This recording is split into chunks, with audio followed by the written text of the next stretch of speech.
Ako paalis na, mabuti yung na I have unburdened myself to you. In a few days, I will no longer be president.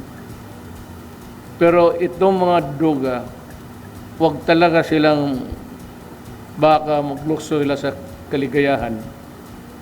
I will continue to operate. Bahala na kung paano. Basta I will continue to operate against the drug ministry. Ngayon, yung gustong pumasok, I'm warning you. Buhay-buhay lang tayo. Either you kill me or I will kill you. Simple as that.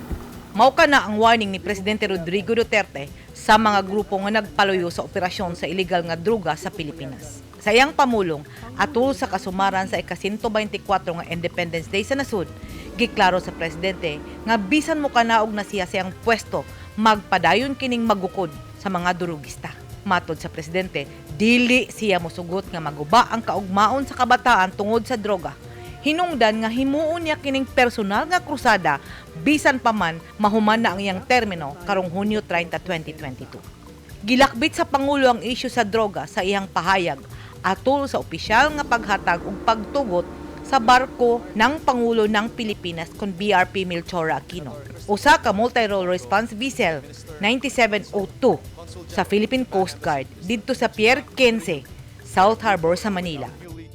By the authority vested in me as President of the Republic of the Philippines, I hereby commission BRP Melchora Aquino, also known as MRRV-9702, in the service of the Department of Labor, Philippine Coast Guard, effective today.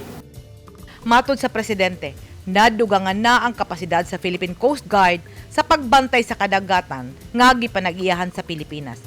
We have at one time in our national life that we have to assert what is ours. Wala man akong kaibigan ko si President Xi Jinping, and we have talked a lot in the so many visits that I did in the past years.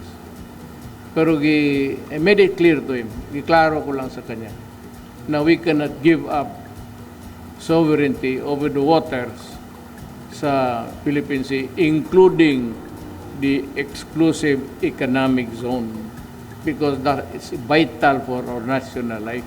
Ang barko ng Pangulo ng Pilipinas, Melchora Aquino, usa ka multi-purpose role vessel. Ang barko gihimo didto sa nasod sa Japan ug gihimong inspirasyon ang modelo nga Kunigami class vessel nga gipanag-iyahan sa Japan Coast Guard. Doon na kini kapasidad nga mudagan sa maximum speed nga dili moubos sa 24 nautical miles per hour ug mulahutay hangtod sa 4,000 nautical miles. Matod sa Presidente, dako ang matabang sa nahisgutang barko sa nasud, labi na kay kusog kini mudagan ug kompleto ang himanini sa pakigubat. Kung ampingan ang mga propiedad sa Philippine Coast Guard, mulungtad kini og dugay. Edith Kaduayan, News 10 Philippines. Stay safe!